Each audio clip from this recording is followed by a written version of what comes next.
We're ready now. It's 2 minutes after 6. Let's call the meeting to order. Chair Dutton will be joining us later on, but I'll kick it off. Why don't we start off with the Pledge of Allegiance, please?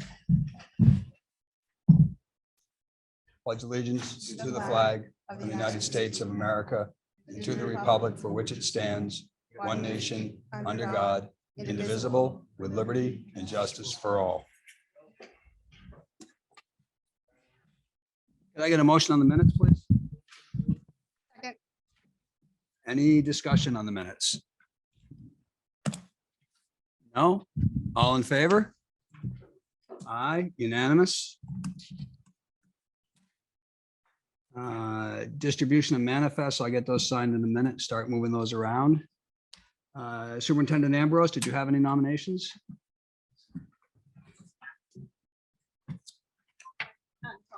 None this evening. Wow. Okay. Superintendent's report. Good evening. Well, I wanted to say thank you to everyone that has been helping out at all the different schools this fall. We are still experiencing, well, we're very lucky. We're open smoothly and we have staff. We've done much better than area districts with hiring. And I just wanted to thank all the principals, our HR director, and all the people involved who have done an excellent job making sure that our schools are staffed this fall. We still struggle with coverage for substitutes. So when we're low with staff, we've all been stepping up. I wanted to take a minute to thank a few people for helping out. I had the great joy of watching Mr. Angel do kindergarten recess duty. He did better at lunch duty. He's very good at opening yogurt containers and keeping an eye on kindergarten kids.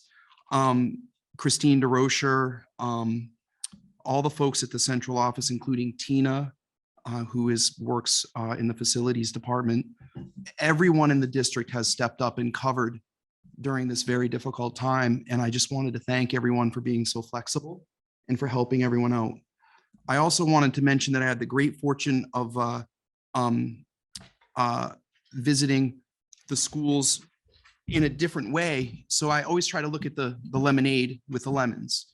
So we've all been covering, but we've also been in the schools more, teaching and working with kids and helping out. And it's been super fun. And so I just wanted to share a couple of things that I've seen. Number one, we have unbelievably great kids. Our kids are really, really cool. They are generally very well behaved. They're smart and they're very kind and they have tons of energy. The first recommendation that I made after recess duty today was to purchase soccer nets and soccer balls so that the kids can play soccer. And we need to stripe the field behind Bakey so that they can play soccer at Bakey. They need something to do. They have a lot of energy and we need to give them a game to play outside. So we're going to work on setting up a soccer situation at Bakey. Shouldn't be too expensive. We'll get Wayne over there to stripe it up and buy some movable nets so that they can go in and out, and some balls. The other thing that I have noticed and really appreciated over the last couple of weeks is how flexible our staff is. Our teachers are fantastic. They are very kind, flexible, hardworking, and willing to help each other to do anything that they need to do to get things done. And it's one thing to talk about it, but it's another thing to see it firsthand. I can't express enough the gratitude of the staff for the board in doing the coffees for the staff. So on our PD day, on the 7th of October, the board provided donuts and coffee and the PTO helped out. They had a nice big table with all kinds of great items and the staff were just abuzz about how positive that felt to be. Middle school boosters too. Oh, the middle school boosters. Thank you. Yeah. Feel free to if I miss anyone as I'm giving kudos. And then last Friday, we did a coffee cart with the Bakey boosters for Bakey. And it was pretty fun because Rick and I had this big metal cart that we were pushing around with all this coffee and drinks and donuts and snacks. And we actually rolled it door to door to the teachers' classrooms. And they love that. So I got to go in and teach for a little while. And the teachers got a little break to go out and get a cup of coffee and visit with the boosters and our board. And the outreach that the board has been doing to the staff is making a significant difference in the culture. And I wanted to thank you for all that you've done to support the staff and the students this fall. It really is, it feels like a different place. So that's what I have. And we have Memorial on Friday morning. Yes, Memorial is this Friday. Can't wait. Don't let me forget. I'll order the donuts tomorrow morning. What time is that? Setups at 8:15, but we're going to start pushing our carts at 9 a.m. Carts roll at 9 a.m. So that concludes my update for this evening. Thank you, everyone, for all that you're doing. All right. Thank you. Any committee reports? Let's go around the horn here. Tammy? Excellence in student achievement met just prior to this meeting, and so I will report at our next meeting. Okay. Mr. Baker?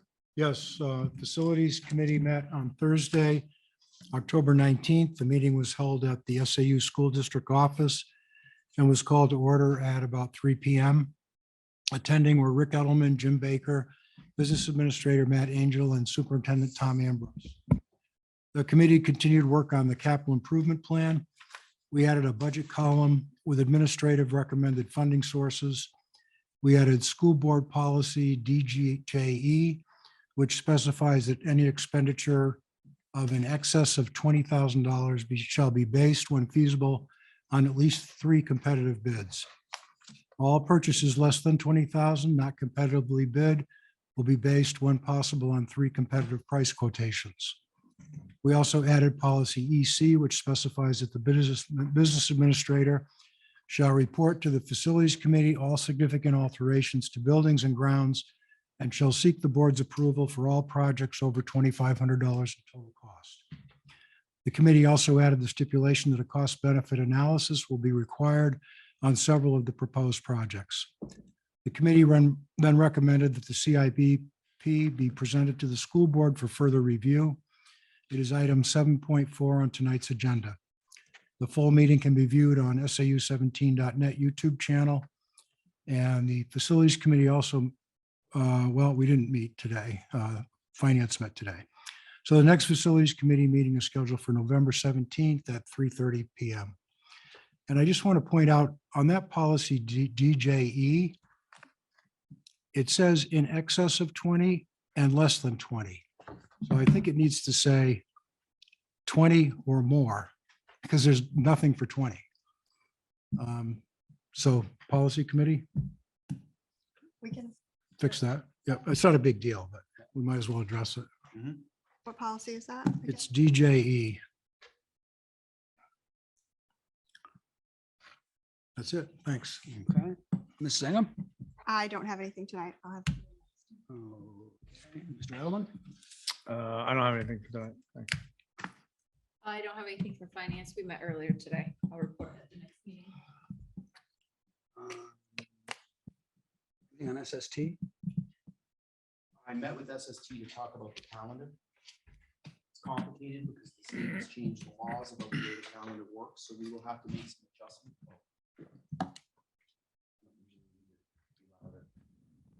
And you actually can't hear on the video if you don't talk into the microphone. Oh, thank you. So it's not about the volume, it's more about the recording. Yep. Thank you. So I just wanted to mention that we had a meeting with the Seacoast School of Technology to discuss the calendar for the year. Next year's calendar will be a little bit different because the SST is required to only have 10 days of conflict between all the sending districts. And the laws have changed slightly, so it's got a little more teeth to it, I guess is the way I would put it. So it's likely that when I bring you the proposed calendar, the 2 voting days will be non-school days to be congruent with the SST in order to be in compliance with the 10-day law. And there'll be more to come on that. For finance, the finance committee met today. We'll be talking later in this agenda about the trustee and the trust fund. So I won't go through that part of the discussion. It took up half the meeting. So, I think I said that wrong. I meant to say personnel met today. Did I say finance? yeah, I marked it as personal. Oh, yeah.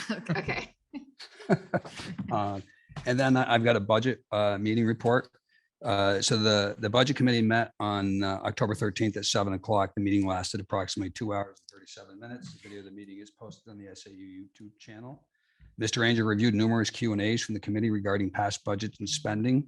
There were many items that generated further discussion in the committee, including what year-end spending occurred and what funds were used, history of unexpended funds being returned to taxpayers, how the budget is created, what hedge is there to assure proper operations without running out of money, open positions in the district, transportation costs and bus usage, availability of paraprofessionals, athletic cost breakdowns, middle school costs being consolidated into SAU cost, and then a number of policy and procedure questions. That's all available. You can watch that on the YouTube channel to get the details on that. Any follow-ups on these questions will be emailed to Matt, and he will respond with a reply to all BudCom members so that everybody is aware of what the questions are. But Mr. Angel did request that you call him rather than send him the email because he's getting inundated with emails, so a call would be quicker. And so that's the BudCom report. Next on the agenda is the student council report. JJ? So I have our homecoming results. First off, everyone had a really great time. There was a crazy amount of excitement and spirit. Every grade had a high participation in spirit. So everyone's was really excited and it went great. So seniors got first place. Freshmen came second. Wow. That's the first time that's happened since the current seniors. And before that, it was years before that. Juniors came third, sophomores came fourth. The banners and the floats all looked absolutely amazing. I highly encourage all of you on your way out, just check in the atrium. They're all hanging there. The banners look absolutely wonderful this year. The homecoming dance went really great. That was hosted by the seniors. The fires outside were probably my favorite part. They were attended to by Mr. McDonough, one of the auto shop teachers. It was really nice and warm and everyone had a really great time. Yeah, everything went really great as far as the dance is also one of the seniors' main fundraisers, and that went really well compared to past years. I think we made, just off the top of my head, I think we made over $5,000 from the homecoming event overall. So that went really well. You don't know it was the empanadas. Of course it was the empanadas. Yeah, those are really good. So we recently, student council recently, just last Friday, had their Camp Lincoln Southern District NHASC meet, where we hosted Raymond, Winnicott, Timberlane, Exeter, ourselves, Sanborn, and one rep from Salem. That went really well. It was out in the rain, but we did what we could and we all had a lot of fun. We did activities outside and in the pavilion. We did a lot of team building stuff, a lot of just like cohesion kind of activities to make ourselves work more efficiently. It was a fun time, great experience. The pizza was great. And so, yeah, and then last thing, we are getting ready for our upcoming NHASC State Waterville Valley Conference, which you'll hear a bit more from Miss Beauvais, from Miss Beauvais in a little bit. Okay. It's time for first public comment. Any public comment?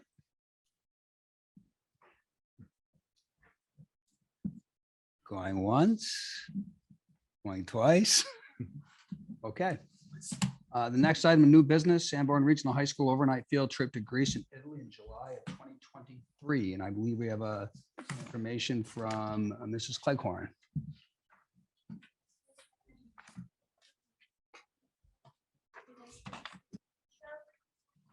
Thank you.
I don't think so.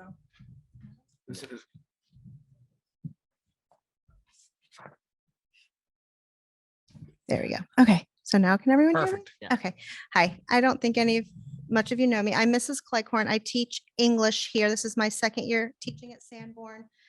I think I'm like in 24 teaching altogether. I can't remember. I lost track. So when we started this new program that we were starting this year, one of the things for our semesterized English was I suggested mythology.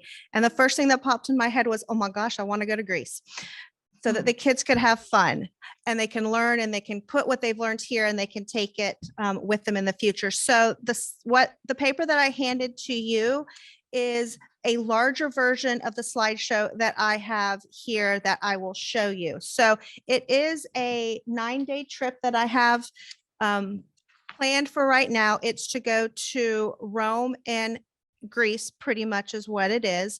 And so these are the things that we'll go over: the introduction, what's included, of course, the price, that's the main thing, bless you, that everybody wants to know.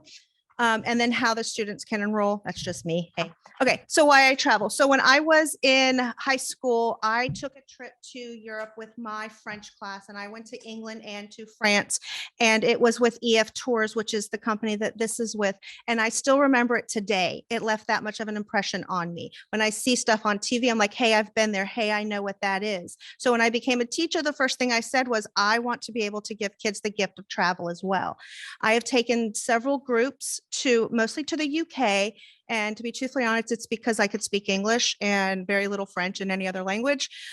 So we stuck to the UK because I taught seniors, and we did English, our British literature for seniors in Florida and in Arizona. So that's why I travel. My students love it. They come back, they can apply what they've learned not only in high school, but they can also do it in college as well, and it helps them. So at EF Tours, I went with them many moons ago, back, I won't tell you how many years, but they were a lot younger than 55. They have 55 years. They have an office in Greece. We get a guide, and they check in there. They are accredited, so kids can get they can get scholarships. They can also get credit, which I'll show you in a few. These are some of the local schools that also travel with EF, so that you know that there are other schools in the district or in the area that travel with them as well. Bedford Sahegan, I know Wyndham does an international, they have like an international program that they do. So these are the ones in the area.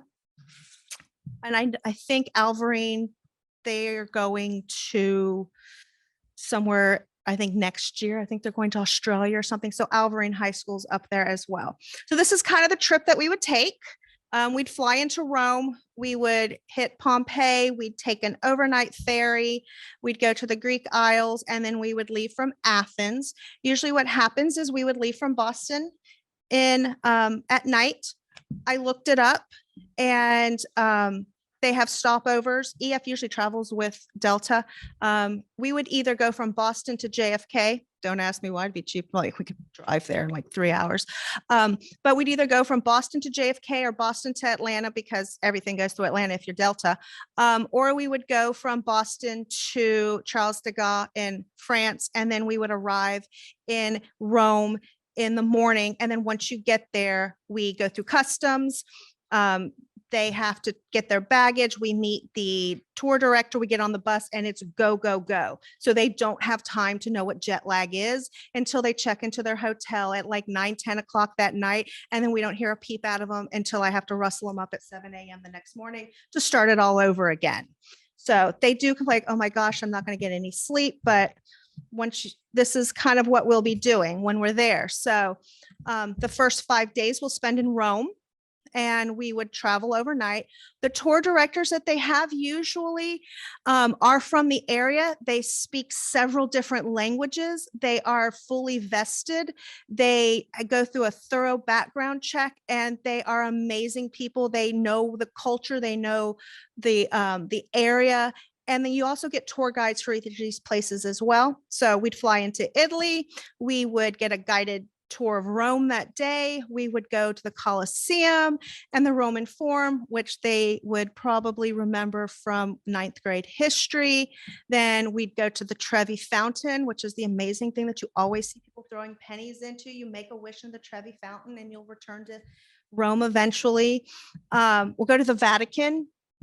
I don't know what, depends on what the day it is. We might even be able to hear the Pope or see a mass or just enjoy the place. Sometimes you can actually go in and visit the Vatican if there's nothing going on.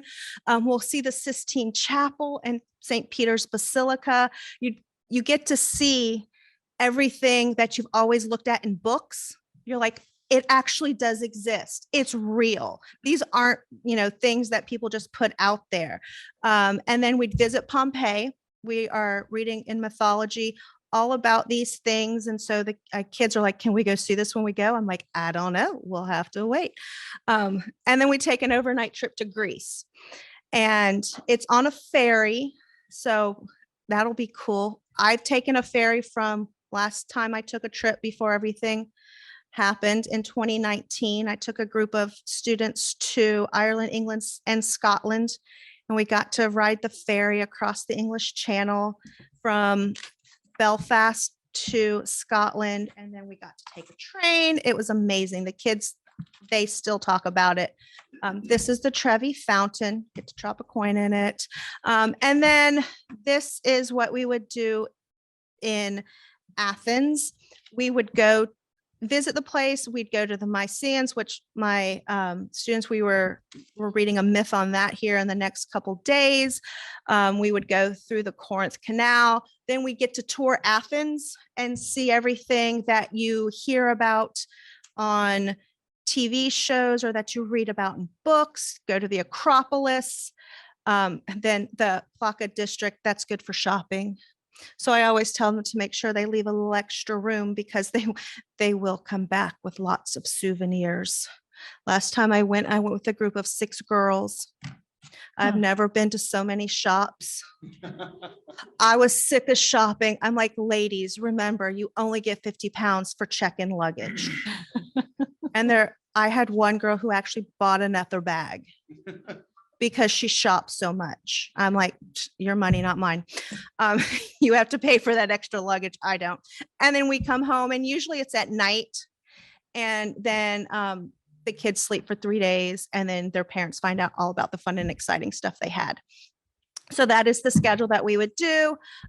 These are the dates that are tentative right now. I have asked for July 11th because it's long enough after the 4th of July that families will have returned if they're going out. But this is the date that they have given us. The earliest we would leave would be July 7th. And then the latest we would come back would be July 23rd. It can be any day in there. The times that I have traveled, the days that I have asked for, the days that they have given me.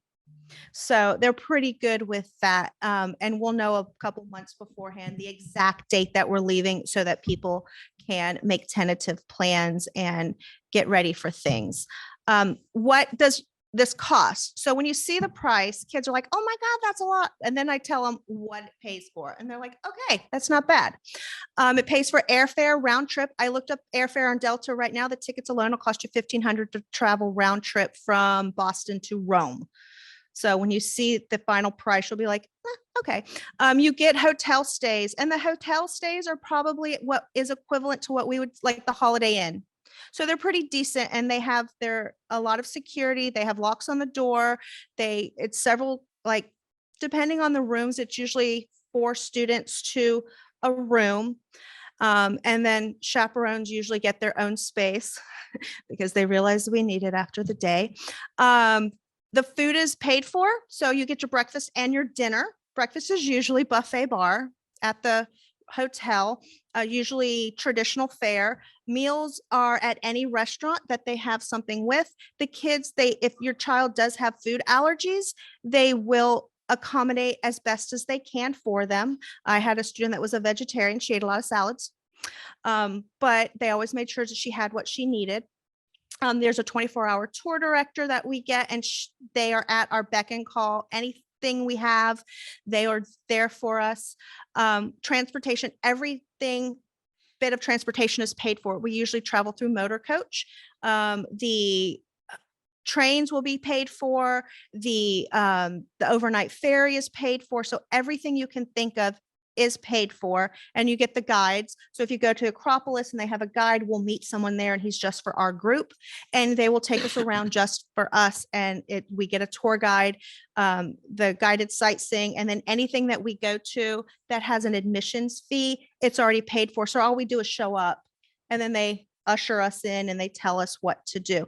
I know that you guys don't know me, but when I travel with somebody else's child, I become overprotective, and I'm always taking head counts, and I'm always making sure people are where they need to be, and they never get out of my sight.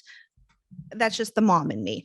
The only thing the kids have to worry about is they have to bring their passports, visas, if they are needed. I do not believe that Italy and Rome requires visas. We're not staying any more than 9 days. If they do decide to overshop and they have baggage fees, they will have to pay for them themselves. Ms. Cleghorn does not pay for that. We do ask that they tip local guides and tour bus drivers. And it's usually I take a collection at the end, or I say, hey, this is how much I'm going to need, make sure. And then I hold on to it and I delve it out as needed, and any kind of snacks or things that they might want. So the only thing they really have to pay for are their souvenirs and their lunches. And usually they get a really big lunch, or they don't even eat lunch at all. A lot of them will like take fruit from the hotel bar, hot bar, or they'll take like biscuits or whatever they have, and they'll just like take them out of there. They're like, why should I pay for it? It's here. And I'm like, go for it. So they do that a lot. And there's a lot of snacking. We ate a lot of waffle cones when I was in Europe. It was great. This is just about EF itself. They have local agencies. They have an incident team. They do have health standards, and there's somebody who is on call 24/7 to help us if ever we need it. Example, last tour that I took, because we had a small group, if you have under a certain number, they will put you with groups from other schools within the country. And so we traveled with a group from Peachtree City, Georgia, and we traveled with a group from Oklahoma, outside of Oklahoma City. And one of the fathers, he was a tribe council member, and somebody had passed away, and EF worked with him to arrange a flight to get him home, so that he could attend this funeral of somebody that was on their reservation. And EF set it all up. I mean, granted, he did have to like pay some out of pocket because of the difference, but they worked with him. They made sure that he had everything he needed. They flew him home, and they took care of his daughter, who stayed back to finish the tour with us. So they're there 24/7. This is what the students can earn. They actually can earn high school and college credit for this. It's not just go on a trip and then that's it. Like, they actually have to be willing to put in the work. They have to write reports. They have to do additional projects. The college credit through SNHU for, I think it's like $200. You get 3 college credit hours for doing this project, whatever they have for you. And then students can earn up to a half a credit for high school credits as well. I think Ms. Mitchell said something about possibly like ELOs, something like that, that can help them, because there's art in here, and there's history, and there's all kinds of things that they can do. And then of course, it always helps with a college essay. If you can tell people that you've been outside this country and you know what it's like, it helps with your college essays as well. This is just mindset, kind of what kids get from it. They will grow. They do remember this. Like I said, I went when I was 17, and I still talk about that 30 plus years later. So I believe that global travel is important to understand where we live, because everyone is different and they get to see that. This is the support that they get: tour director, group leader, travel experts. This is peace of mind for the traveler, and then for the group itself, it's all in your work if you want to look at that. And then of course, They do have scholarships available for kids need a merit need base that they can do, and they just have to write an essay. And then there are fundraising pages that the kids can set up, and they can be like, hey, grandma, I want to go to trip to Greece and Italy. How about you put some money in it? So grandma and grandpa and aunt and uncle and anyone else can like put money in it for you. These are the different things that you get.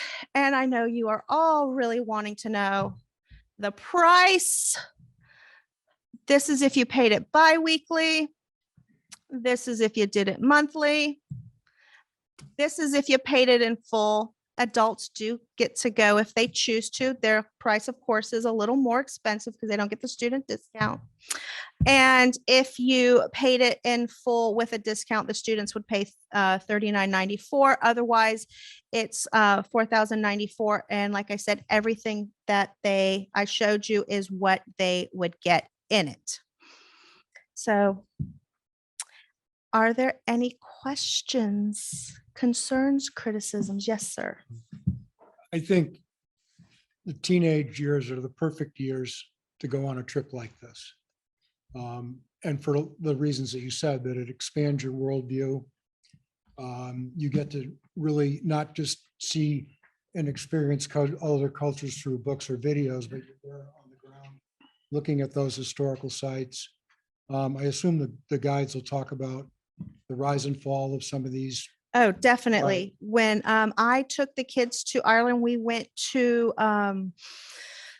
Trinity College, and I got to see the original. I'm an English teacher. I got to see the original writings of Jonathan Swift. The tour guide pulled me up and he said, would you like a closer look? And I went, yes, please. So I got to look at Jonathan Swift's original copy of A Modest Proposal. I was like, oh my gosh, I'm in heaven now. I got to see Shakespeare's home when I went as a teenager, and I still talk about that to the students. So when we study Macbeth, I'm like, yeah, I've been to Shakespeare's house, no big deal.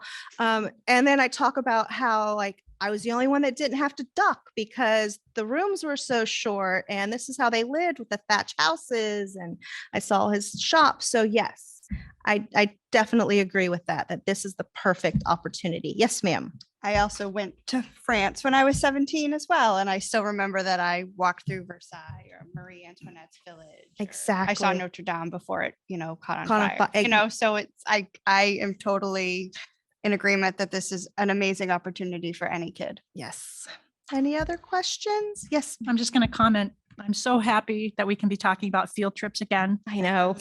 These years of COVID and things being canceled and not being able to have those experiences.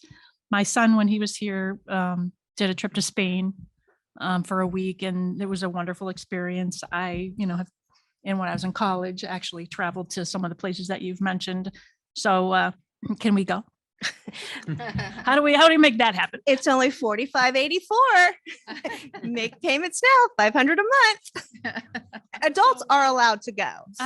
Okay, well, that's cool. Yeah. I'm assuming that most of the chaperone or all the chaperones, will they be like teachers from?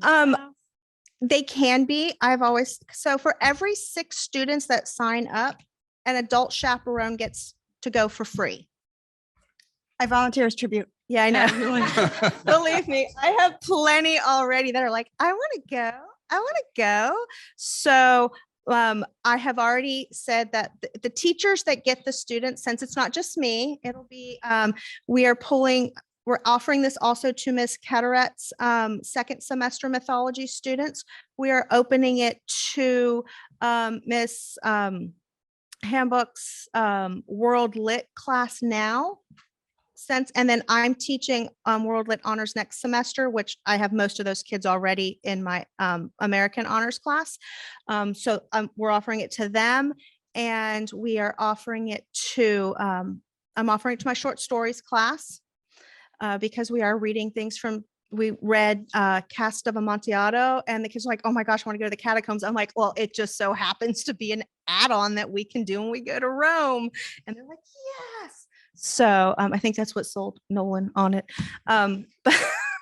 So we're opening up several different classes so that it's not just my small group of kids, but I want the other kids. We do want to cap it at least 40 students because that's a bus.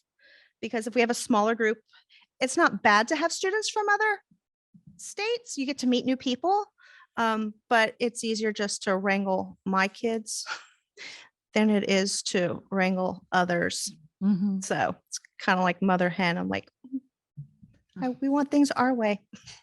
So any other questions? Yeah, it's capped at 40 students. Well, it's not. That's just what I would like. I don't want too many because too many is, you tried to take 40 students, high school students through an airport before. It's like wrangling cats. So so I don't want to, I have to take them all through customs twice. So at least this way I want to be able to have numbers. So it's for, like I said, for every 6 students, an adult gets to go. So 36 would be a nice round number. But if there's a couple extra, then I think if we get like 3 extra or something like that, then we might be able to get a half price adult in there. So anyone want to go to Europe for 2,000?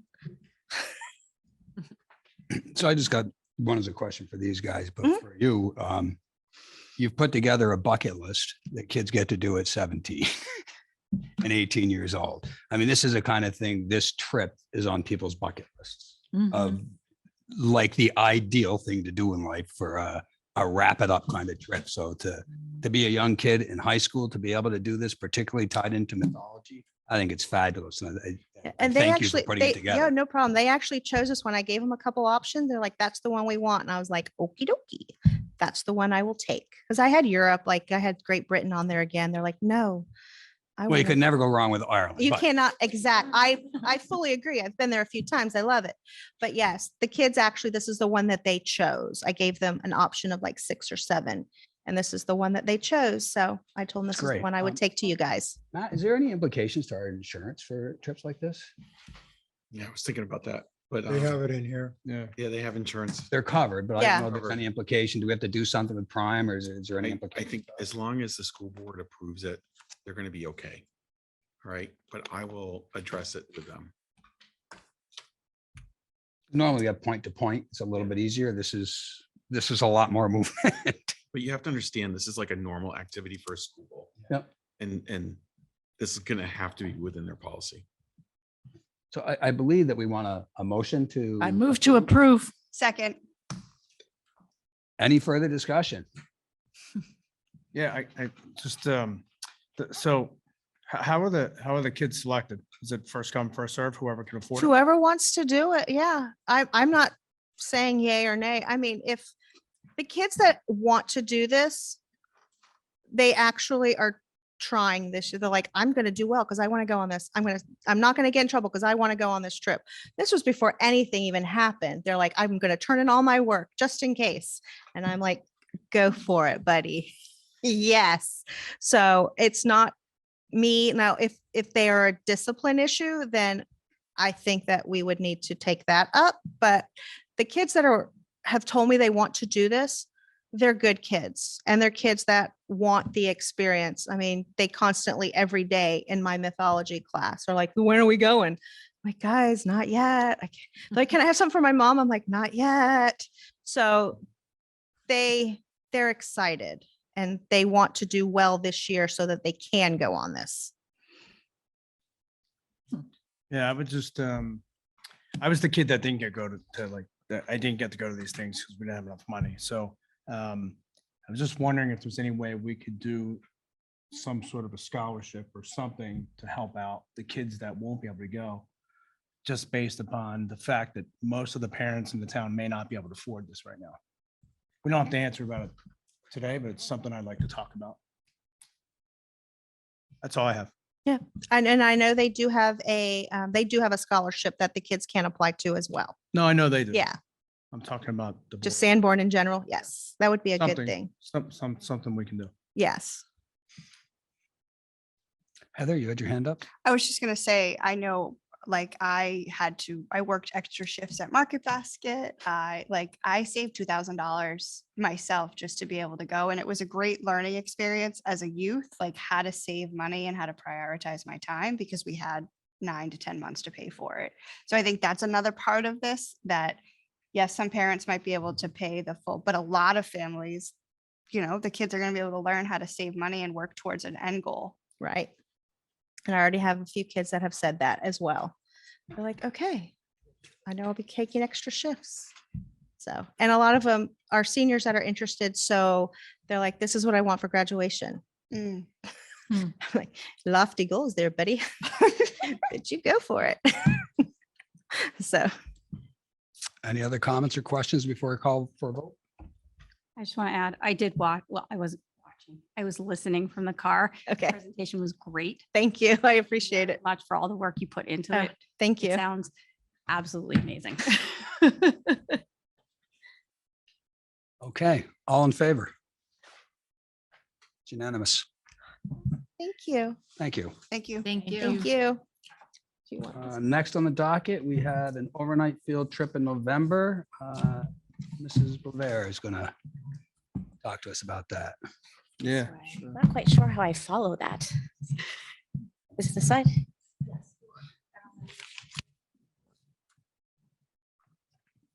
Yeah, I do need my glasses after all.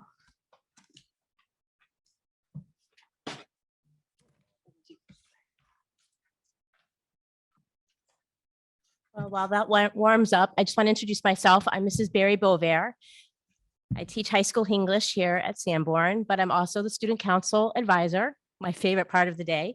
I'm here to ask permission and to discuss an overnight trip to Waterville Valley on November 9th and November 10th.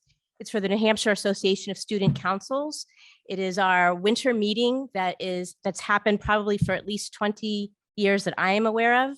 What is being handed to you right now is the write-up that went home to folks and their schedule for those 2 days. And also I brought in our honor council, a couple of our honor council notebooks.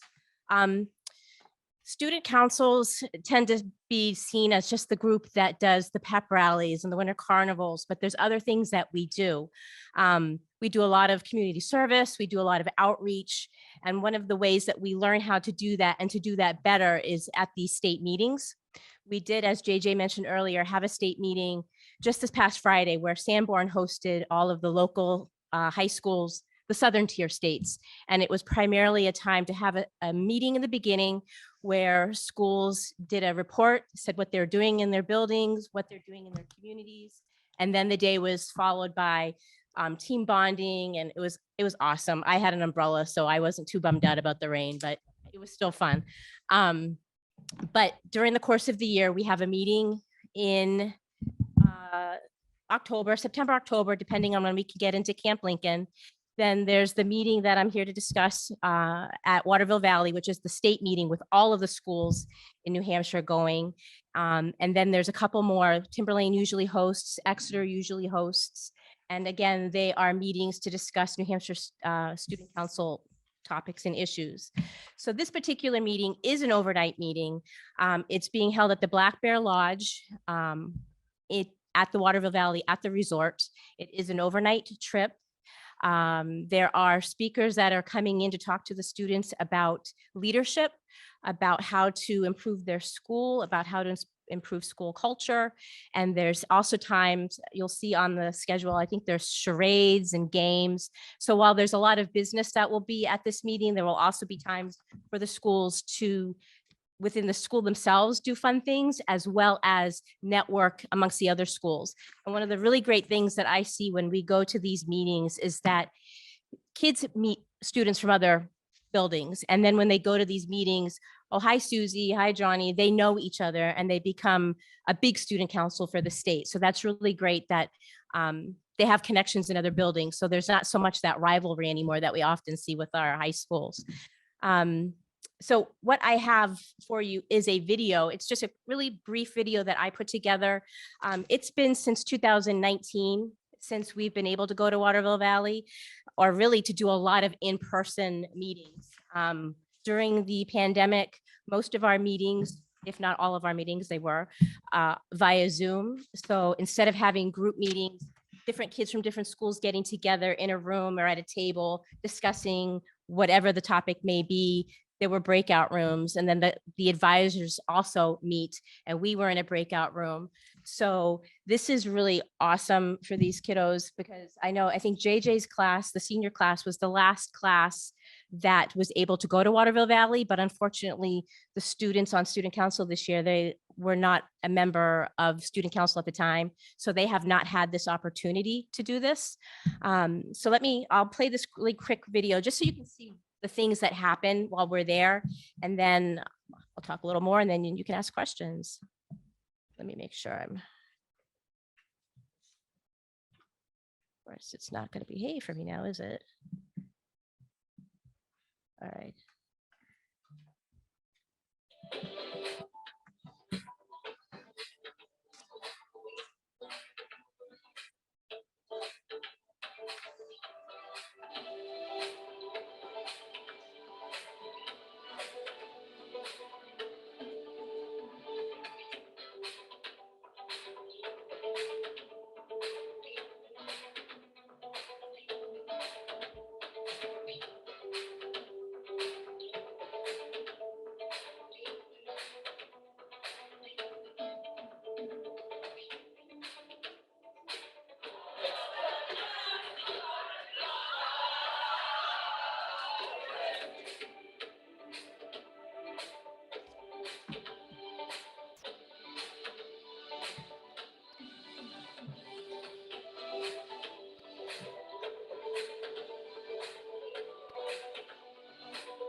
Okay, so we would leave here Wednesday morning, take the bus ride up to Waterville Valley. It will be a school bus ride.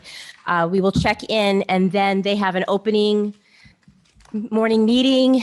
All the schools are together. They'll serve a little bit of a breakfast. Then we will then take a check-in at the lodge, drop off our bags. The students will be roomed 4 to 6 to a room. Some of them, they're all condominiums, which is nice. So if they want to make popcorn or do things like that in the evening, they have that opportunity. Sometimes they burn popcorn, which is a lot of fun. But some rooms are lofts, some rooms are just regular, walk-in kitchenette with a divider with like a living room area, and where then the sleeping area. They're rarely in the rooms. The only time that they're really in that room is when they sleep. And then right before the dinner, the first night, there's a huge banquet. Awards are given out. and entertainment. The kids are encouraged to dress very nicely. You will see that one of the pieces of paper that you have is a code of conduct. Code of conduct is very serious for student council. There's a certain way to behave. Obviously, as student leaders, we expect that. And I have no issue. We have a great student council and I'm not concerned about that. So meetings during the course of the day for the students, the advisors will also have their own meeting. I will be bringing Mrs. Harvey, social studies teacher at the high school, with me, and she'll be attending those meetings as well. Then after the dinner, they have a little dance, a little get together. It's usually just like a DJ in one room and everybody's standing against the wall. And then in another room, there's games, kids talking, communicating, making new friends. There's meetings late in the evening, about 10 o'clock. I hope I'm awake for that. But the meetings are about a half an hour long. And generally what our meeting will be about is discussing Winter Carnival. And that's when we talk about what we want the theme to be, what we think we want to do for that particular week of events. We just kind of narrow down things a little bit. The next morning, there's breakfast. We go back to the conference center on the grounds, more meetings during the day, speakers, lots of breakout sessions. So they will not be just amongst themselves. They again will be with other students from other schools. And then I believe it should end about 3:30 where we will take the bus ride. And I don't know about them, but I might have a pillow to take a little nap because it's only, an overnight trip, but there's so much that they pack into this, so much education for them. As you saw, there are speakers that come and they talk about different ways to improve culture, to improve the councils themselves, to improve themselves as students and as people. So it's a really wonderful opportunity. And I'm super excited that they finally get to do it again. It's been a really long time, as you said. So yes, that's it. Are there any questions? Sounds like another great learning opportunity. It's awesome. It's really awesome. And it's a great place to go. I love Waterville Valley. Fabulous up there. I always beg my husband to find a hockey tournament up there.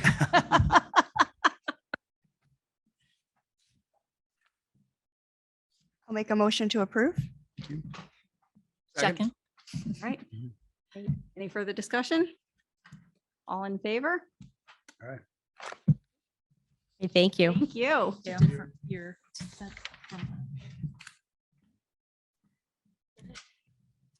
Before you go, Barry, I just wanted to say on behalf of the staff and the students, thank you for everything that you do, for the leadership that you provide the student council. It really makes a difference in the lives of our kids. My pleasure. Thank you. As I said, it is the best part of what I do. I think JJ would agree, right? Absolutely. Thank you. All right, so we will move on to 7.3, acceptance of donation of $2,500 for a STEM project, Okay, so. submarine project. Yes. Mr. Enright was able to obtain a $2,500 donation for his submarine project. And the funds are going to be used for scuba lessons and certifications. Which are already starting I and was gonna moving say, I forward. thought they started. Yep, yeah, they have. Great. And by the way, it's a gracious donation for whoever donated the funds. Yeah. Anonymous? Sorry? Is it anonymous? Well, it was donated through the Fidelity Charitable Donation Advised Funds. So they just hand the money over to the fund and then they send it to us. Yeah, the ultimate source was Liberty Mutual.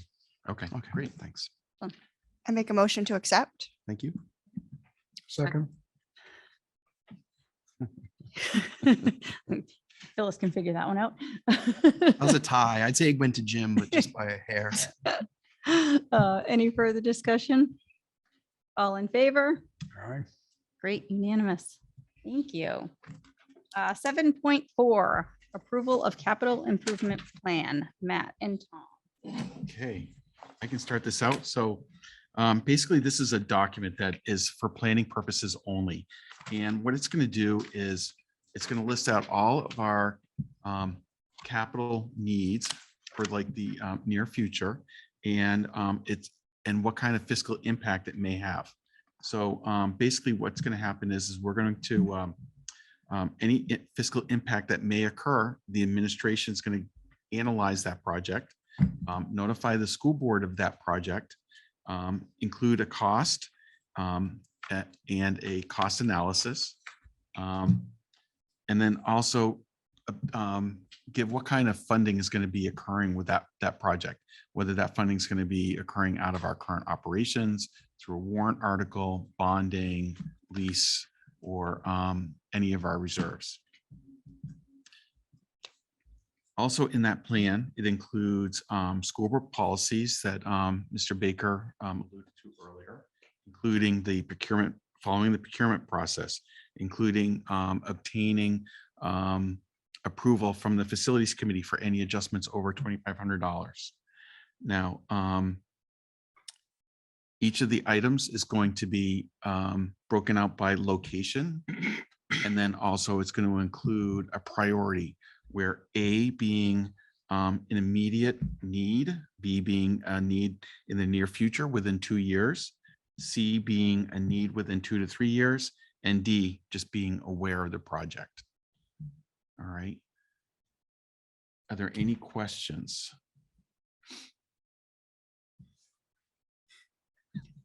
Surprise, surprise. So my concern with the plan as it exists now, and I'll have a motion after I talk through it.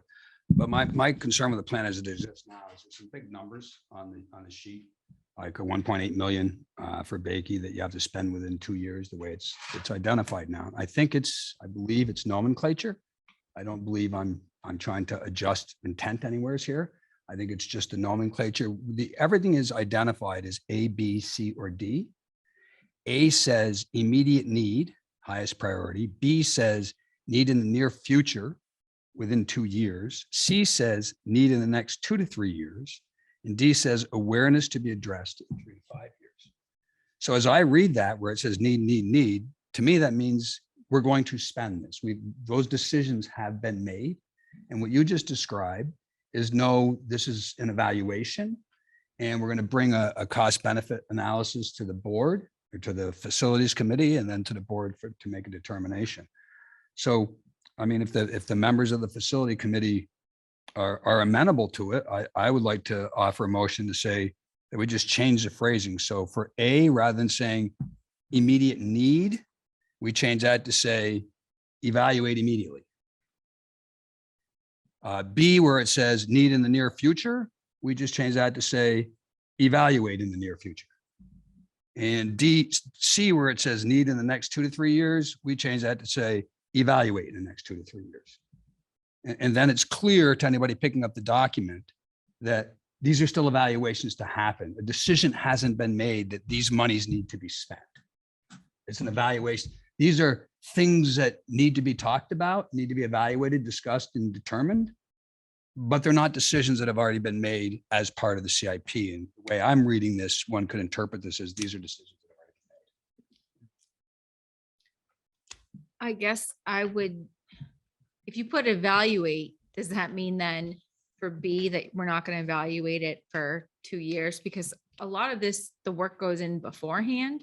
So if we change that to evaluate, we're working on B now. Like, we might be getting quotes now or gathering information. So if we put the word evaluate, does that kind of push off? I'm kind of taking that for C, need in the next 2 years, that means the next 2 to 3 years, this should be on our radar. Where if we put evaluate, isn't that a little bit behind the 8 ball? My interpretation. I understand what you're saying. I don't know if a different. Yeah, my interpretation would be no, only in the sense that you must evaluate it by this time frame. So if timing permits you to evaluate it earlier and present it earlier, there's nothing that prevents that in my motion. There would only be, I'm just concerned the way that it's written, it implies that these decisions have been made. And if you read what's in there, and I project some of my own estimates onto the TBD, this could be read as within 2 years, we need to spend $4 million. And if I don't think the board's made that determination or the facilities committee's made that determination, we need to spend $4 million. Yeah, so I'll just, I agree. I think the intent is an evaluation, right? And I'll give an example. The first one that's on here is DJ Bakey Elementary School window replacement. Many of the window latches are broke, non-operational, security threat, windows are locked, but it's titled window replacement. So I had the, availability to walk and take a look, and Jim's gonna do the same thing. And the windows don't need to be replaced. The latches need to be replaced, right? Some of the windows are not opening that well, and the teachers are having difficulty. Maybe that window needs to be adjusted or repaired. So an evaluation is going to be done on every one of these items. So unless you're opposed, I'm not opposed to evaluate. You're still going to have to evaluate anything, and nothing can be spent without the board voting on it. So I totally agree. I think when it was explained to us in the facilities, having these items in there were about evaluation. Yeah. And I totally agree with Jamie's, which I didn't pick up, that it needs to be set as evaluation, not a need, because we don't know to what degree some of this stuff is a need until we look at it. Yeah. Like Rick took the time to go to the school and look at the windows. We talked about in the CIP, putting the word repair in there, repair or replace. He did a determination on it. We have to do that on all of this before anybody commits to a $4 million expenditure in the next 2 years. So I completely agree that putting the horse before the cart would be calling it a need or a evaluation rather than a need. Yeah, and just to your point, Mark, I think you're spot on. Like some of these items, you can't just say, "Oh, okay, this is on the list now." But we got it. It's 2 years. We should start working on it now. It's a living document. There's going to be things that come on and things that come off, right? Like window replacement may need to stay on there. I don't even know how old they are, but I think you need a framework to start with, and this is a good framework. I'm not opposed to evaluate unless somebody else is. I think we're getting lost in the minutia of the wording, but I think we have a process that we already follow. I think this is just a roadmap of the things that we know we really need to evaluate and look at first and then bring back to the board. Because Jim and Rick are both correct. We're not going to, none of these things are going to get fixed until we approve it as a board anyways. So whether we have the word need or evaluate, I think that's just context, but we already have a process. So we need to look at, there's a lot of A's on here, which is what's concerning to me. Like there's a lot of things that are a priority. Are these all real priorities, or do we need to go back and look to see which things might need to stay A's, but other things might need to go down to B's or C's? So I'll answer that. I agree that placing the language evaluate is a good idea. The way that I explained it in the facilities committee meeting, which is on video, if anyone cares to watch that, is that the purpose of the CIP is to prioritize what needs to be considered first. And my exact statement is transparency is critical. If we're not going to put air or replace the fire suppression systems, that's a decision for the community and the board. They need an opportunity. You need an opportunity to publicly discuss that and make a decision. If we evaluate the windows and we find that 10 need to be replaced and 10 need to be repaired and 25 are fine, great. So I think that the point of this is to say, this is the list of things that we want everyone to know we're concerned about.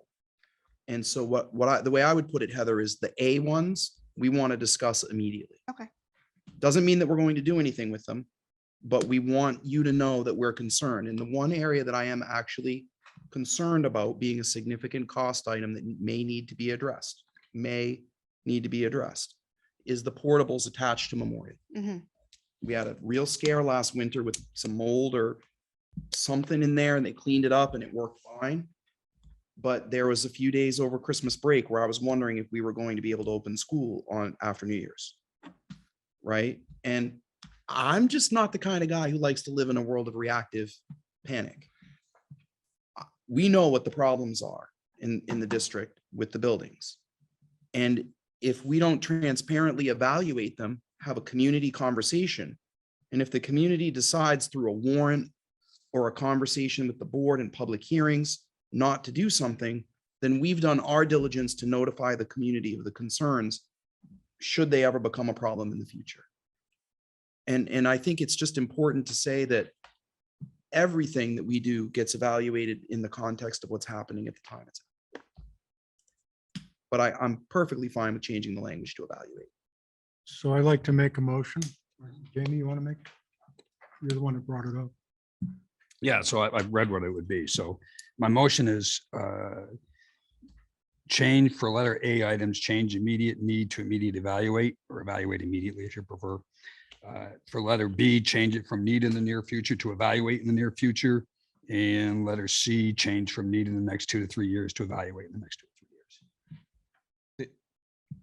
Just for B, you didn't say within 2 years. Oh, yeah, it says within 2 years. Yeah, okay. Okay, yeah, correct. I'll second that. Any further discussion? All in favor? Unanimous. Thank you, everyone. Thank you. Ron, can I make one more? Well, oh, go ahead. Just, so all we've done is approve the change. We haven't approved. that's the right, we CIP. still Oh, thank you. Thanks. Thank you. Catch. Good job, Jamie. I'll make a motion to approve the CIP plan as amended. Thank you. Perfect. Any further discussion? All in favor? Unanimous. Thank you. Matt will sleep good tonight. I just wanted to mention that I have tasked this is a living document, and I've tasked our high school principal with having a conversation with some of her departments around 5-year replacement plans, just to get a sense of where the departments are. I just wanted you to know what some of those departments are so that you're aware of what's going on. The first department is the music department. We don't want to find out in 5 years that we need a new tuba and not have a plan for a tuba, because a tuba is very expensive. So I asked the music department to develop a 5-year plan that may or may not become a part of the capital plan. We'll review it at the time and we'll have that conversation. The capital plan is a living document. If it gets too big and squirrely, it's too hard to manage. I think of the plan that you just adopted as a facilities capital improvement plan, but there are other capital areas in the district. The second capital area is technology. We have to have a conversation about replacement laptops, Wi-Fi. I don't want to get to where we were this last year, where we're coming to you and saying the Wi-Fi is 16 years old and it's not working. And these are knowns, right? These things do expire and run out over time. So I just wanted you to know that I also asked the art department to take a look at their supplies and needs. Things like kilns are very expensive. And so we want to know, what is the life expectancy of a kiln and when does it expire?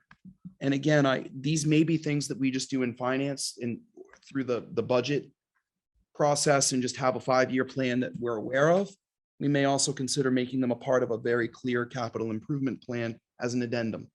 But we needed to get the ball rolling and move this forward. So I'm working with my departments. I do want to say that Ms. Mitchison did a fantastic job of creating a much more detailed budget this year in the manner that we want to budget in the future. But she's tightening it up because 2 or 3 departments just knocked it out of the park. You can see everything they want to buy, why, what it's for, and even how it ties to the curriculum.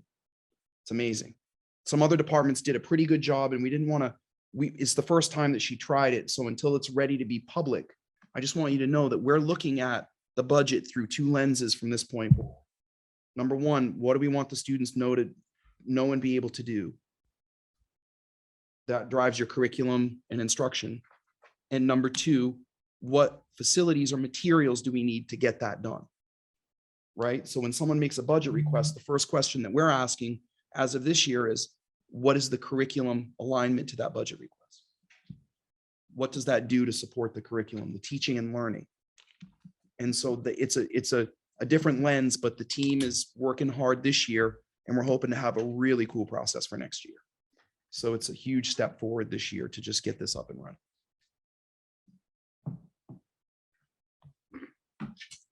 I just suggest, Tom, for the things like IT, it'd be helpful to get an inventory that says, this is what I have, this is how old it is. Yep. So then it's much easier to evaluate how you have a rolling replacement plan if you have the inventory up front as to this is what I got. Yep. And this is how old it is. That'll just expedite the whole process. I think. Yeah, if we'd replaced some lights in the auditorium over a 5-year period, it would have been a lot easier than doing the whole thing, right? Can you make a note to share that with Gordon that? Absolutely. Okay, thank you. Feel like Gordon did have an inventory of that. I think he Because does. he but I just mentioned wanted- it. He in- has to. Yeah, he mentioned it when he did the proposal for the laptops. Yeah, or some of the switches were 7 years old and had been bought and used. So I know he has a good sense, but having it in a clearly written document that is on the website and transparent creates trust. Yeah. The used switches were refurbished, Mhm. used switches. And the servers. Yeah. And the servers. Yes. We got a lot out of them for 7 years. That's amazing. That was Bob Ficker's. Great, thank you. All right, we'll move on to 7.5, approval of policies. Tom and Heather. I'll start. Heather, would you like me to take the lead on this? Yes, please. Okay, so I did receive one question or a couple of questions. One is regarding the data records retention that is congruent with the law. It seems like a really long time to keep certain records, but we are required to do so. Yeah, So Jamie had asked. Yeah, and just so people know what we're talking about, record retention is to 26 years old, which I thought was It's a bit exorbitant. extreme, but Yeah. if it's a law, it's a law. Yeah, it's a lot, and it depends on the record. So it's not all records, it's certain records, and they're outlined in the policy. So it's really important to recognize that those records are important, and there are different lengths for different records. So certain special education records stay a lot longer than other records, and they don't necessarily have to be kept anymore in paper. They can be digitally filed, which is amazing. I mean, when I started as a superintendent, as an assistant superintendent 8 years ago, the district that I worked in had an entire floor of a building with these records. Now we can just scan them. So we're in a much better space. What was your other question about the policy? On the, it says that they can be destroyed if a parent or a guardian requests that. My question is, does that preclude a student from requesting it? Because presumably the students at 18 are adults, they can make their own decisions. So can a student request it? Because the policy says just a parent or adult. But can a student, I mean, if it's going to 18 to 26, can a 24-year-old person who's not living with their family anymore? I would I assume. want this destroyed. Yeah, I would assume so, but I'm happy to clarify that. And if we need to bring it back for an amendment, we can. Yeah. I think that it's referring to the minor. I And think then so, once the but it's not minor is no clear in the longer a policy. minor, it becomes their record. Yeah. Yeah. And just for the record, bad dad humor, right? Yeah, yeah. JJ's like, no, no. I roll. At least I caught it. Give or take. Yeah, yeah. So if somebody calls us and says, I want my records purged and destroyed, we're not doing that without calling an attorney, signing off, paperwork. I mean, it's not, we don't just go in and delete it because they sent us an email saying delete my record. I mean, this is more about giving guidance to the secretaries, administrative assistants and administrators about what to keep and what not to keep. I've never had someone call. I've had someone call and ask for a record 25 years later. Mhm. And that's been a nightmare, Bad. right? Because it's 7 administrations ago, right? It's Literally in the people file cabinet in the basement. of the seminary. For real. Mhm. So it's tricky. And then Jamie, you asked, obviously, yes, the preambles and appendixes, that all comes out. That's what I It's thought. just I there did- for your reference. Okay. So I make a motion to approve. Are we doing all? Mhm. You can Together? Move them all at once. Okay, I make a motion to approve the 5 policies, EBB, school safety, EBBD, indoor air, water quality and water quality, EHAB, data governance and security, EHB, data records retention, and GBCD, background investigation and criminal history records check. Thank you. Just first read or first and second read? This is second, isn't it? First and second. No, I just first read. We only approved, we only moved them for first read. Thank you. Second? Any discussion? All in favor? All right. Unanimous? Thank you. Thank you. 7.6, special education. So I have been talking with some of my colleagues and found out recently that the New Hampshire School Administrators Association provides a service to districts that I did not know about. What they do is they will take our district, look at our special education programs, look at our special education students and the size of our district and location and compare us to 4 comparable districts. I didn't want to spend the money to do this without asking the board for permission. It's $7,500 and I think it's money very well spent to get an outside look at our programming and to make recommendations to, as we continue to improve and tighten our programming and figure out whether or not we're above or below area schools. So I just was asking for permission or to discuss this with you before I spent the money. I strongly recommend that we do this. Would this include like focus groups or interviews with students or parents, or would this just be within the walls of the school and our records? It's really a detailed data analysis of our district compared to 4 other So districts. It's quantitative, not qualitative. It's more quantitative. Okay. It is not qualitative. Thank you. So just help me again. What's the name of the group that performs this? The New Hampshire School Administrators Association. And So it's the superintendent's group. and they've got they must be going to somebody with experience to do this because the Yes. So the- superintendents aren't generally the ones that have to run the program. So what is their expertise base to be able to come in and help? Thanks. That's good for the public to know too. So it's ironic that our former special education director, Jen Palmakato, is now the liaison between the New Hampshire Administrators Association. She's the special ed representative in that organization now. That's the job that she took after she retired. So she mentioned to me that they'd done this study for 3 or 4 other districts and it was very productive. So they work with a team of people that analyze all the data in the different districts. And then they put the report together to help us to get a comparative analysis of where we are in relationship to other districts of either our size, location, or a combination of those. So if it's quantitative data, I'm just trying to get my head around what it entails. Yep. If it's quantitative data, then I'd expect to see things like, well, you have X number of kids in special education versus a population of Y.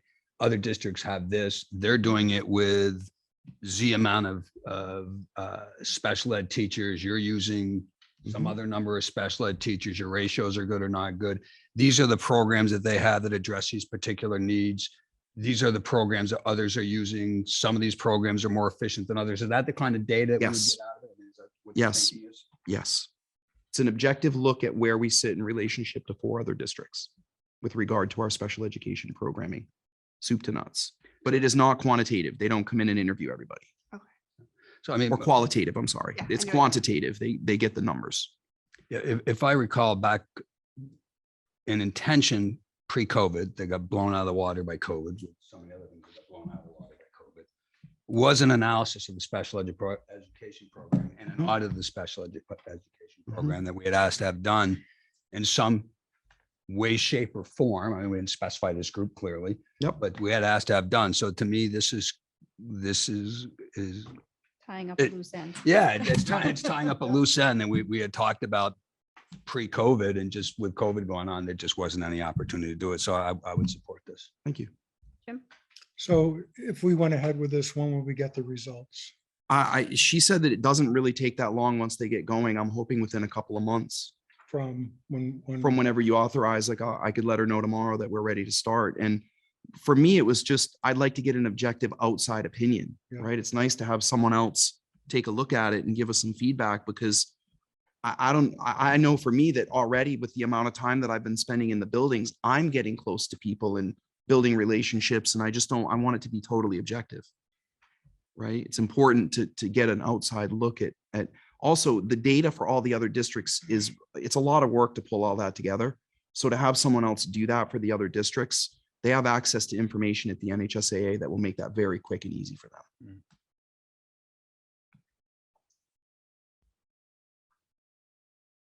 Do I have a motion? Motion to approve. Second. All right, any further discussion? All in favor? Thank you. Unanimous, great.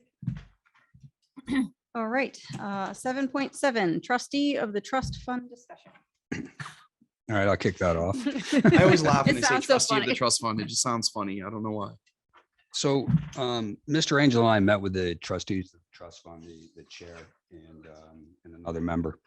And they wanted a general discussion as to investments in the trust fund. So I took some notes of our discussion. It was Mr. Angel, myself, Mr. Maxwell, and Claudine. Yes. Yes, thank you. And so basically, I'll just read through the notes I sent. I sent these to Chairman Maxwell just to make sure that I didn't miss anything. He said they're a fair representation. The discussion was about the proposal of the financial advisors of the trustee of the trust funds to move 15% of the funds into stocks and the remaining 85% fixed income investments such as short-term treasuries and other bonds and hold cash sufficient to meet expected immediate needs. Fitzpatrick noted there's been the current sense of the board to stay in a conservative investments and to protect principal as a primary objective, and that the board was concerned of the stock market risk to the principal. The advisors noted that, yes, and the advisors were there. The advisors noted that, yes, there is risk in the stock market, but there's also risk in staying very conservative investments, particularly in an era of renewed high inflation. Chair Maxwell noted that these there is risk in the noted that these funds have not been utilized in several years, and there's been very little return on the investment. Fitzpatrick asked the advisors why they felt that this was the ideal time to move some money into stocks, and noted that the last finance subcommittee meeting, there were concerns from members that this was not a good time from what they were seeing in the market and the coming of a likely recession, and were interested in what the advisors felt as to be the time, this being a good time for the investment. The advisors noted that the timing of the market is not really possible, but that said, stocks have dropped 20%. So this is a better time than it had been previously. They pointed out that the funds are not providing any significant returns today, and the returns are not keeping up with inflation, and thus the purchasing power of the funds is deteriorating. They also noted that historically, the only investment that will outpace inflation is stocks. They're not proposing to move all funds or even most funds, but they are proposing slowly to change the mix of investments to an 85-15 split, the 15% in stocks to be invested in the S&P 500 index. It was agreed that Fitzpatrick would take this proposal to the Finance Committee and to the full board to get an updated sense of the board that the trustees can then use as one of their inputs in making the investment decision. So let me point out a couple of things. One is the investments of the trust funds are under the purview of the trustees. So they make those decisions. We're an input. So they're asking for our input. Our last statement to them was based upon previous discussions with the board that we wanted to make sure we're preserving principal. They are presently investing some of this in fixed income instruments, which are short-term treasuries and or bonds to try to get something like a 2% return. The issue with bonds is, particularly in a rising interest rate market, if you have to go into the market and sell your bond before it's mature, you're going to take a beating because the bond has a lower coupon rate than what the market interest is now.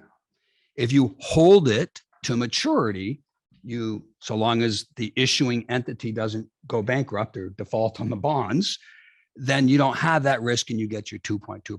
That means that the money is locked up in those. So this was basically the focus of our discussion, and I'll quickly go through the discussion, then I'll defer to the different people that were in the meeting for any perspectives that they have. So we went back and forth. We said, well, geez, 15% isn't very aggressive. We agree with that, but there is still risk. And, we do still think that there's a recession that's going to deepen, and that will likely have an impact on the stock market. There's an election coming up that could have an impact on the stock market. Generally speaking, split power leads to better stock prices because markets don't like uncertainty, and there's less change possible if they're bickering in Washington than if they have all the power to do whatever they want. So generally speaking, that's the case. And we went back and forth saying, well, maybe we should be doing the 15% or not. And then the discussion really became, well, what about the liquidity? So we're facing a tough budget. Mr. Angel and Superintendent Ambrose had pointed out there's going to be a tough budget process. They're grinding on a line-to-line basis. They have come and said that the authorized funds that we authorized in June to have to tap the reserves based upon their scrubbing of the numbers look like they will not have to be tapped, but they're not comfortable with having things tied up and having money not available should it be needed, should something change, special education or some other issue come to the fore, then we could be in trouble. So it was the sense of the committee that we wanted to preserve principle as the primary objectives and have the flexibility needed to get at the money. We can't have it locked in an investment. So if they're going to be doing bonds, we are recommending that the bonds be something that mature before the end of June so that we have access to that money during the fiscal year if we need. Now, we can't dictate to the trustees. They're just asking for a sense of it. They also sent an email asking, what do we think we would need liquid money so that they could keep that in cash? And I guess what we said as a finance subcommittee, we're really concerned of not having liquid money in fiscal year 23, which is the time frame we're in. So we need to make sure that that money is available with investments not to exceed the 30th. Now, I believe from discussions with Mr. Maxwell, they already have some investments that exceed the 30th. They have some that are out 2 years already. So those decisions have already been made. But the sense of the board again would be that I'm proposing, and we need to talk about it, and either agree, disagree, modify it, that we want to preserve principle and we need flexibility to get at the money. We can't have it locked in investments. And we would revisit this later in the year in 2023 within the school year. So Rick and Maura are on the committee and Matt and Tom were there. So please jump in and your comments. First, I want to point out that this is taxpayer raised money. This is money that when the taxpayers go in and vote on the ballot, you know, to be taxed, to be paid through their tax rate. This is money we're setting aside for special education, capital improvement, and most recently, the utility funds. All right. So I think the taxpayers at the time that they voted were thinking more that we should be trying to preserve the funds as best we can. I do understand some of the arguments of the trustees of trust funds, but I think for me, we need to be very conservative with our decision making. So you agree with Jamie? Yes. I was gonna say, Today. mark that down. I was just translating. At I- 7:38. Yeah. 7:29. 729. Get it right. Not to exceed a 1 minute expiration time. I agree with what Jamie said too. Just let's get it over with. I don't have anything to add. Yeah, I agree. So then I would, I think Hold on, Jim wanted Jim. to- oh, I'm sorry. I've got questions. Yep. So you talked about stocks and bonds. Yep. Bonds were the example. Short-term bonds that mature in June. What kind of a rate are they anticipating? I believe, You I don't see have this in my you notes quoted in front of me. something. I believe they had said they're getting something in the 2 to 2.2% range on the Okay. bonds presently invested. So would if you went and invested for longer terms or new investments, when those came due, you'd get higher than that because the rates are up. Right. But what they have currently invested was in that number. So so we have about aside from the 2% contingency, we have about $1 million in reserves. Is that right? A little less, but yeah, we can use $1 million for our Okay. purposes here for rounding, So, making our math easier. yeah, so they're gonna go 15%. Is that what they want to do? Or is that what? Correct. So that's $150. 1,000 invested. Yep. 2% is $3,000 a year. Well, that would be invested If it in was the all in S and P. No. The Oh. 15% would be to invest in the Oh, S&P 500. So the bonds are in addition to that? Yes, that's what they'd put. They would hold in cash what we say to them are our immediate cash needs. Okay. They'd put into, so you take 85% minus immediate cash needs, anticipated cash needs, whatever that number is, that's going to go into a recurring bond ladder. Okay. So when new bonds come due, then they'd buy another bond out further and they'd continue to roll their bond activity. But the 15% would go into the S&P. So just to give you some idea of what that would mean, I used the Dow because I had that earlier. When the request came in to do this, it was July 19th. The Dow was at 31,288.26. On 9/30, September 30th, I got that number, ended the quarter point, and I was getting prepped for the meeting with them at the beginning of October. So at that point in time, the Dow was down to 28,725.51. So that would have been an 8% drop. It's about 30 right now. Yeah. So, and right now, as of this morning, it's 30,625.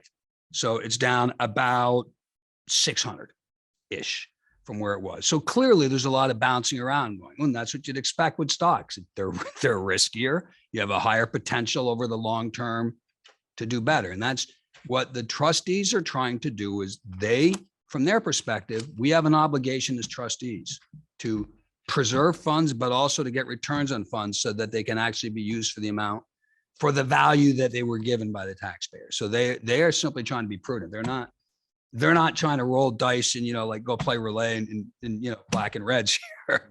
They're working with advisors, and the advisors are giving this advice. We, as a committee, are more conservative than their advisors are. So our guidance that I'm talking about would say, we understand the sense of the committee and the sense of the board is that we consider the gains to not be worth the risk, either of not having money available when needed or losing principal and then having to make returns to reclaim principal. So I would throw out an idea. We have the 2% retention of 530,000, I think. That's not in trust fund, No, I know, correct? I know. I'm sorry, which The one? contingency is not in the 2% trust fund. contingency, right, I understand. Okay. I know, that's why I'm bringing it up. So it's not a part of this.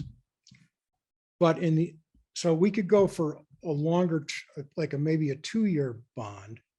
Because if we had a dire emergency, we have that $530,000. We wouldn't have to cash in the bonds. We could let them go till they mature. That's just something to talk about. That's a factual statement. You'd have to have a public meeting, Right. an announced public meeting, and then you'd have to have a board vote to spend the money. That way you get a better rate on the bonds and it'd be less incentive to take the risk in the stock market. Yeah, well, I presently they're investing in bonds and they've built a bond ladder already. A bond ladder is just bonds with different maturity dates. And then you get the money back from the bond, and then you can buy another bond with a later date, and you just roll the bonds. Did they talk about the ratings on the bonds they're investing in? Treasuries and equivalent AAA type AAA? bonds. Okay. Yeah, they're not going for junk bond status. They're being very prudent. There's nothing untoward about what they're doing. It's just it's a philosophical difference of opinion, perhaps, as to is the juice worth the squeeze? I mean, is it worth doing this for the amount of money you might earn? Oh, the AAA bonds are pretty safe.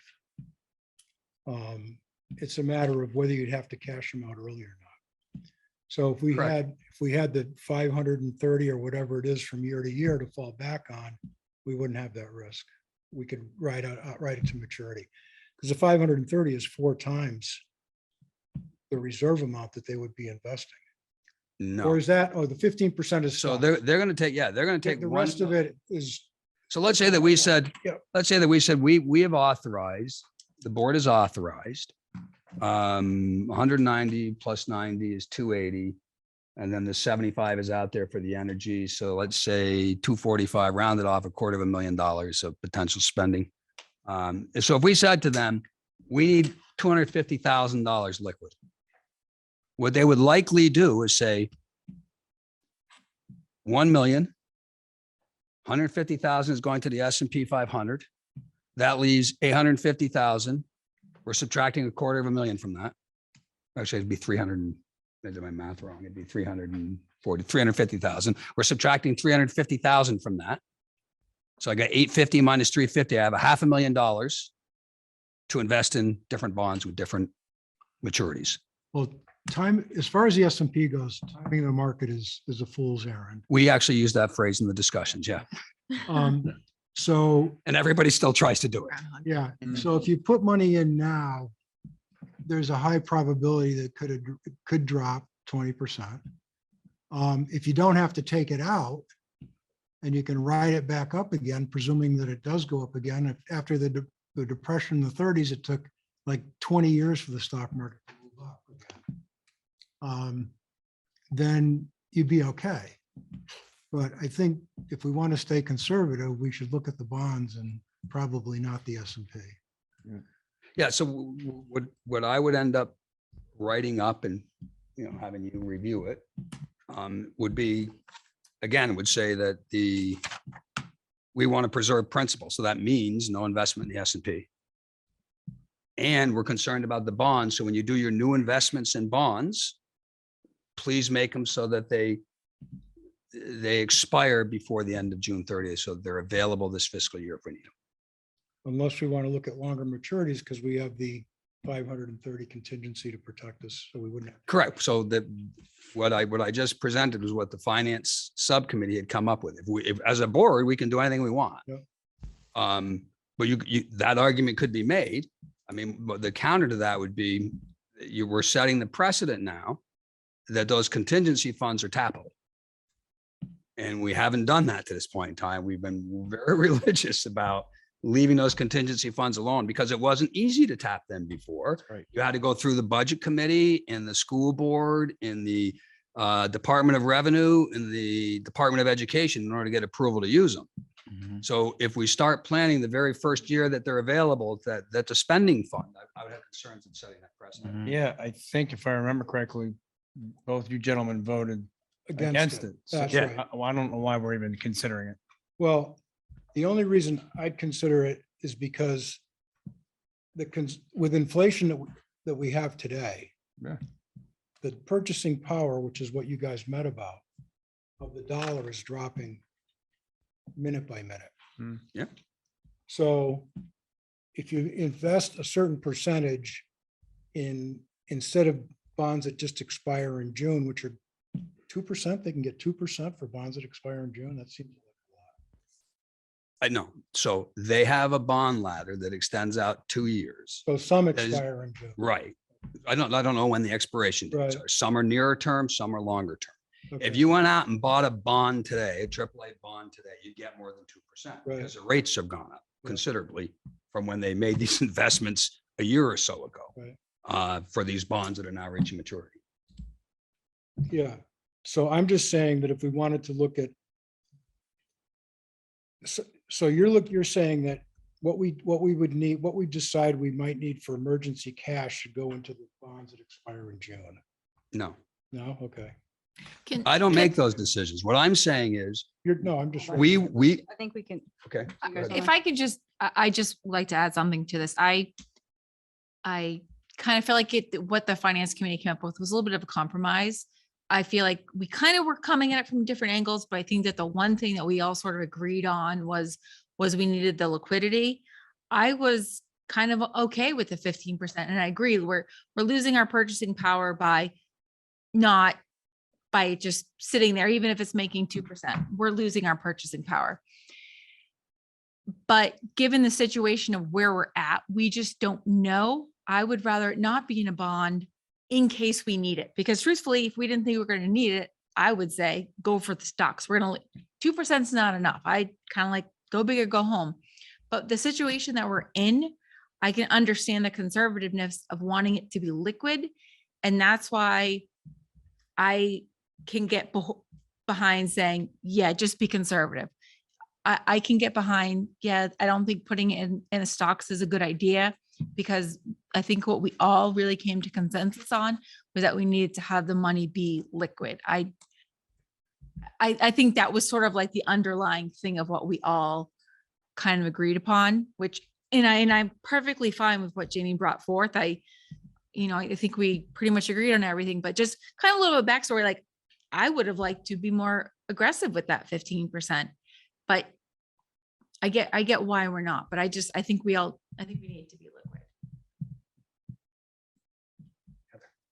I was just gonna agree with Rick's statement. We had a very robust meeting, maybe 2 or 3 meetings ago about inflation, about oil, electricity, the things that we're really concerned with. I think Jamie, the proposal that the finance committee came forward is what we should be doing right now based on those unknowns. And again, just to be clear, Yeah. we will be one input to their decision making. Right. Yes. Right. They statutorily have the authority to make whatever decision they feel is in the best interest of the taxpayers whom they have a fiduciary responsibility to. Yeah, I feel if we didn't have the headwinds that we have, I think the decision would be a little different right now. Yeah. Okay, maybe revisit it and, Well, and I'd put that in, that we'd revisit this later in Yeah. this fiscal year, in the calendar year 2023. So meaning we'll revisit this before June. Yeah, I think we all kind of were saying if this had come up 3 years ago, our answer would have been different. Part of that is because I've been working with my team. We combed through all the grants, the ESSER money, the current budget. And Jim, we were able to fund the positions that we asked for those contingency funds for the authorization for, but it's tight. Right. And so it's tighter than I'm comfortable with, because we should have about 3% to 4% of room as we move through the year for unforeseen things. Matt's anticipating, based on what we calculated, 2.9 as of now, and we've never been that low. Between heating oil, electricity, other unforeseen, a bad winter, lots of snow removal, bringing in a crane to take snow off the roof. We've had some pretty wild things happen that I'm conservative. And that's part of why it's worked for me to be here with you. I am conservative. I want to make sure that we're covered. So all that I'm saying is that if you're asking, my opinion is that I need at least $350,000 to be liquid in order to be sure that we're comfortable for the rest of this year, pending anything. I mean, we are watching every penny, Jim. Well, I didn't vote for the 2% contingency, Yep, but that's 530,000. I agree with you. Is liquid if you need it. Yes, and I love your perspective. I had not considered it. It's great. I'm almost with you on it, but I'm not saying let's do it. I'm just saying, I just threw it out there as a suggestion. yeah, and I just wanted you to hear that I had, it was a third alternative that I hadn't considered, or that we hadn't considered at finance. Thank you for that. So you're just looking for consensus on this? It's not a motion, it's not. We can do however you'd like, but the board needs a sense of the board to provide. What their ask is, one is, what do you want to keep liquid and cash available? Two is, what's the sense of the board on these funds? So we owe them, in cooperation, our input in those two areas. And what the finance committee's input is we need to stay as liquid as possible. So they've already got some of these invested. So some of them, they're just not going to be liquid. And I don't know what the breakout is. I mean, he gave me a file. I suppose I could get the exact data of timing, but I didn't undo the ladder and rebuild the cash flows. But if the board wants to, I can do that. I mean, that information's available. So what they want to know is what our position is. Our position would be, we want to stay liquid. So when those things come due, don't roll them over into anything except for a short-term instrument. And that our consensus is, our belief is, we have to preserve principles, so we don't believe in putting part of the funds into the stock market. That would be the consensus that we came up with at the finance subcommittee, and we're asking this board, do you concur with that, or would you like that changed for us to give that information to the trustees? So just one more question to me. So on the ladder, on the bond ladder, so some of them expire in June, or we said we'd like our. I'd have to look up. So they have I think what they're asking is, they're asking, the finance subcommittee is saying to them, when you Okay. Right. create your next We'd bonds, want when you ours invest to in your next bonds, we want them to expire. We That's can't But they control it. already, We're just they asking. already have funds in this ladder. Correct. And they already have funds that aren't going to be available for 2 years without selling These the are bonds. These are Sanborn funds. They're trust funds. Trust They're funds. the special education trust fund, the unanticipated education trust fund. There's 3 of them. The energy trust fund, there's 4 of them when you count the energy trust fund. Capital reserve. Capital reserve So, trust fund. so they already have bonds in that ladder that mature in 2 years. Somewhere in that ladder, some bonds mature in 2 years. Okay. I'm totally comfortable with that. There's nothing we can do about it right now. Yeah, but I'm It's infested. comfortable with it because we don't have to cash those in because we have that 530,000. So I get that. Yeah. I'm not comfortable with that. I'm not comfortable with setting a precedent saying that 537,000 is available for us to spend. But they Gives already me have it, heartburn. they already have it in the ladder, so. All right, so why don't we at this point, I think everybody's kind of, and Tammy, do you have anything you'd like to add?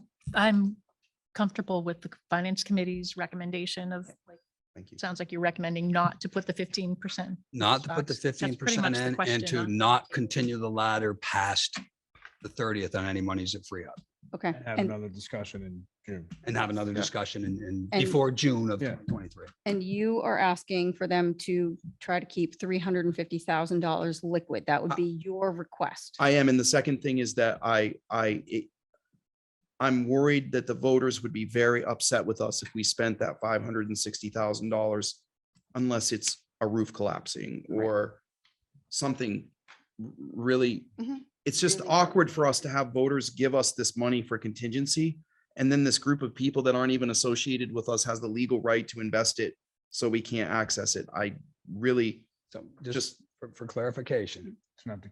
they don't have any access to the $537,000 of. no, it's the $1 contingency. million of contingency $1 money. It's the $1 million of contingencies, yeah. contingency. They have complete control over that.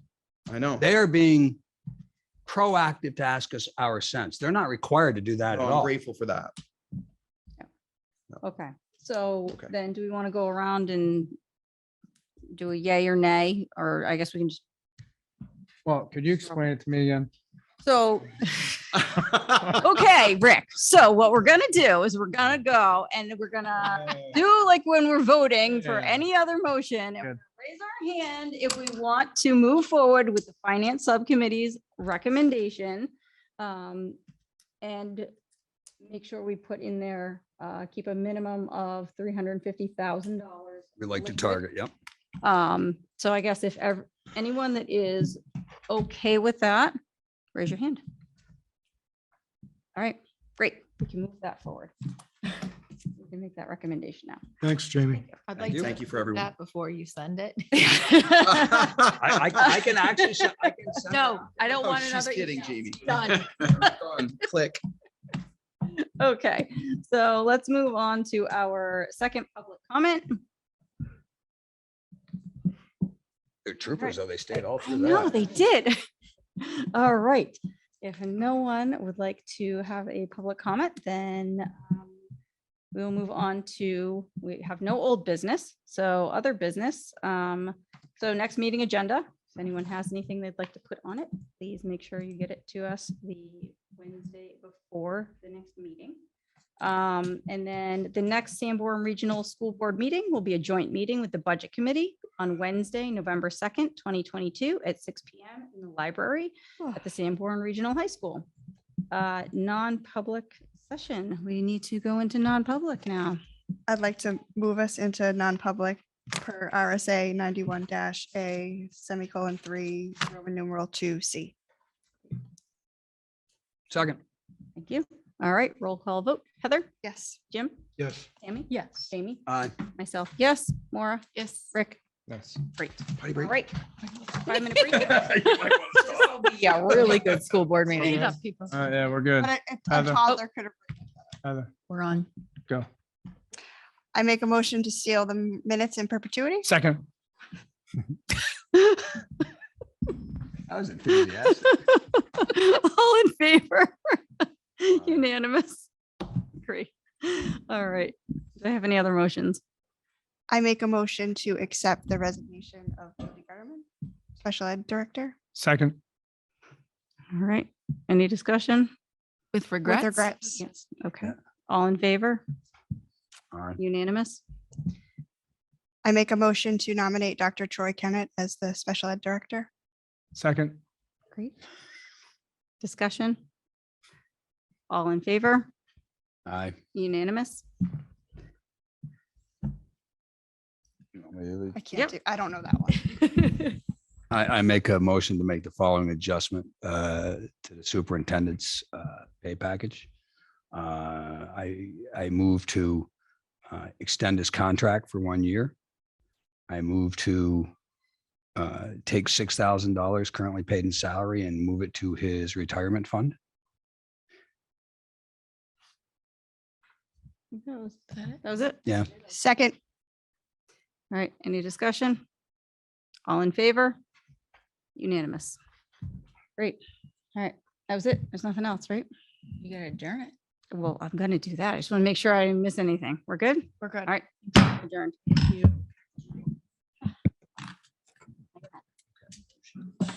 Oh, yeah.